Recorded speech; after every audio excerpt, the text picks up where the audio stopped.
बिस्मिल्लाहिर्रहमानिर्रहीम, अस्सलाम वालेकुम। मैं शाहिद सकलैन हूँ। आप मुझे मेरे यूट्यूब चैनल फेसबुक पेज पे देख रहे हैं। आज 2 दिसंबर है जी और दिन है पीर का। बात करेंगे कराची, रोशनियों के शहर कराची की और कराची में होने वाले अफसोसनाक वाक़यात के हवाले से। कराची में मेट्रोपॉलिटन है, बहुत बड़ा शहर है। वहाँ पे जब हम कराची वाले दोस्तों से, अपने हमारे जो दोस्त साफ़ी दोस्त हैं, उनसे भी जब बात करते हैं, हम उन्हें कहते हैं कि यार कराची में ये वाक़यात इतने ज़्यादा क्यों होते हैं, तो कहते हैं यार पूरी पाकिस्तान में होते हैं, क्योंकि कराची एक बड़ा शहर है और यहाँ पे बहुत ज़्यादा लोग रहते हैं और यहाँ पे चीज़ें हाईलाइट बहुत ज़्यादा होती हैं, इसलिए आप लोगों को ख़बरों में ये चीज़ें मिलती हैं। लेकिन सच्ची बात है, कराची की जब भी खबर आती है तो वो हमेशा हाईलाइट भी होती है और उसके ऊपर बात भी की जाती है।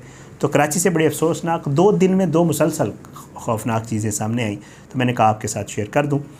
कराची में जी औरंगी टाउन कस्बा कॉलोनी प्राचा कब्रिस्तान, सब लोग कराची में रहने वाले जानते हैं। औरंगी टाउन बड़ी मशहूर जगह है। वहाँ पे हुआ कुछ यूँ कि पहले गुज़श्ता रोज़ जो है कब्रिस्तान है, वहाँ से जो है एक ख़ातून का जो है वो सर मिला नाले में पड़ा हुआ। धड़ उसका मौजूद नहीं था और उसके सिर्फ सर था।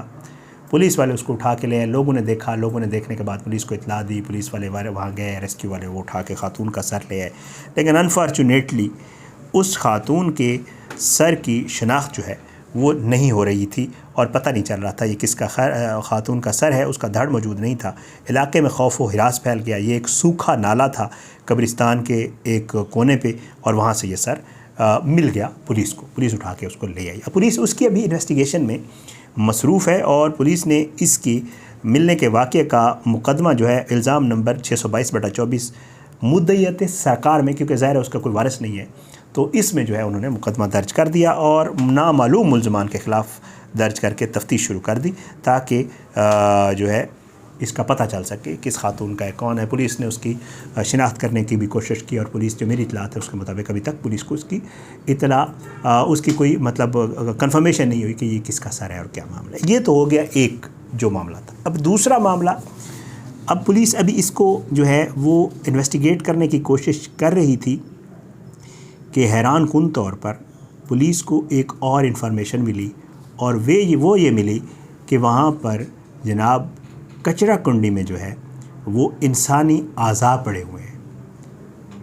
पुलिस ज़ाहिर है पहले इस किस्म का एक केस देख चुकी थी। पुलिस भाग के गई वहाँ पे और वहाँ पे जाके पुलिस ने चेक किया तो आप खौफनाक ये मामला है कि पुलिस को कचरा कंडी से पुलिस वाले ये बताते हैं कि इंसानी अज़ा मिले हैं।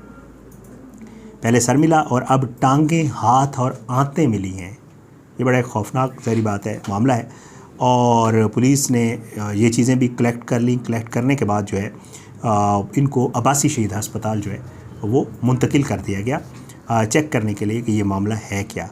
अब ये जो अज़ा मिले हैं इनकी तफसील जो वहाँ पे लोग मौजूद थे और जो पुलिस वाले हैं उन्होंने जो बताई हैं वो मैं आपके साथ शेयर कर देता हूँ। बताया ये जा रहा है कि जी इंसानी अज़ा किसी मर्द के हैं या औरत के, ये अभी तक वाज़ेह नहीं हो सका क्योंकि उनमें कोई ऐसा उस मौजूद नहीं है जिससे ये शनाख्त की जा सके मर्द औरत है। लेकिन ज़ाहिर है जो देखने वाले थे और जो हॉस्पिटल की वो है उससे लग ही रहा है कि ये किसी खातून के हैं। जो लोग वहाँ पे मौजूद थे वो ये बताते हैं।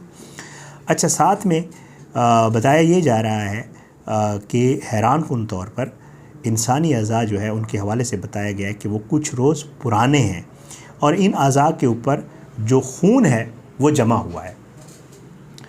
पुलिस ने जब इसको पोस्टमार्टम इसको जो है मज़ीद इन्वेस्टिगेशन के लिए अस्पताल शिफ्ट किया तो अस्पताल वाले ये बताते हैं कि अज़ा को किसी ऐसी जगह पे रखा गया है, किसी ठंडी जगह पे रखा गया है ताकि उनको जो है जैसे किसी चीज़ को फ्रीज़ नहीं कर दिया जाता, जैसे अमूमन आप देखते हैं फ्रीज़र में हम गोश्त वगैरह रखते हैं। तो पुलिस को ये बताया गया है कि ये वक़ुआ जो हुआ है इसको जिसने भी इसके साथ कुछ किया है उसने इनको इस खातून को, मर्द को, जो भी है उसको कत्ल करने के बाद उसके पार्ट्स किए हैं। पार्ट्स करने के बाद इन अज़ा को उसने फ्रीज़र में या फ्रिज में या किसी ऐसी जगह रख दिया है ताकि या उसको मौका नहीं मिला या वाकई वो इनको फ्रीज़ करना चाहता था या जो भी मामला था, उसने उनको वहाँ रखा है और उसके बाद कचरा कंडी में फेंका है कुछ दिन के बाद। अब उसके बाद वो कहते हैं कि जी एक और चीज़ जो बड़ी हैरान कुन है कि जी पुलिस बताती है कि जो मिलने वाले अज़ा हैं इनके ऊपर एक नाम भी कंधा किया गया है। मतलब ज़ाहिर है आपको पता है जिस तरह टैटू की सूरत में लिखते हैं या खुरच के लिखा जाता है, पुलिस ये बताती है कि इस तरह की कोई चीज़ भी इन अज़ा के ऊपर मौजूद है। अब लेकिन वाज़े नहीं है कि ये नाम क्या है या क्या लिखा गया है। पुलिस कहती है कि ये चीज़ भी वाज़े नहीं है। अच्छा, पुलिस ये बताती है कि जी पुलिस इस मामले की तफ्तीश तो कर रही है, लेकिन पुलिस ये बताती है कि इसकी दो चीज़ें जो है वो हमें समझ आ रही हैं। जो पुलिस वालों से मेरी बात हुई है वो ये बताते हैं, वो कहते हैं कि जी एक तो दो रीज़न, एक किसी नफ्सियाती शख्स ने, कोई जुनूनी शख्स है जिसने ये किया है और करने के बाद अपने इंतकाम के तौर पे उसने अपना नाम जो है वो लिखने की कोशिश की है, जो उस तरह नहीं लिखा गया कि उसको पढ़ा जा सके या जिसकी शनाख्त हो कि यह मामला इस तरह हुआ है या किसी ने किया है। एक तो ये रीज़न हो सकती है। दूसरी, पुलिस ये कहती है कि जी ये भी पॉसिबल है कि ये कोई नाम ना हो बल्कि वैसे ही कुछ जैसे कट्स लगते हैं उस तरह का वो फील हो रहा हो कि ये कोई नाम है। और तीसरा ये है, पुलिस ये कहती है कि ये भी पॉसिबल है कि जैसे बाज़ लोग अपने खुद ही टैटू बनवा लेते हैं या कुछ नाम वगैरह लिखवाते हैं। ये तीन पॉसिबिलिटीज़ हो सकती हैं। पुलिस इस मामले के ऊपर काम कर रही है।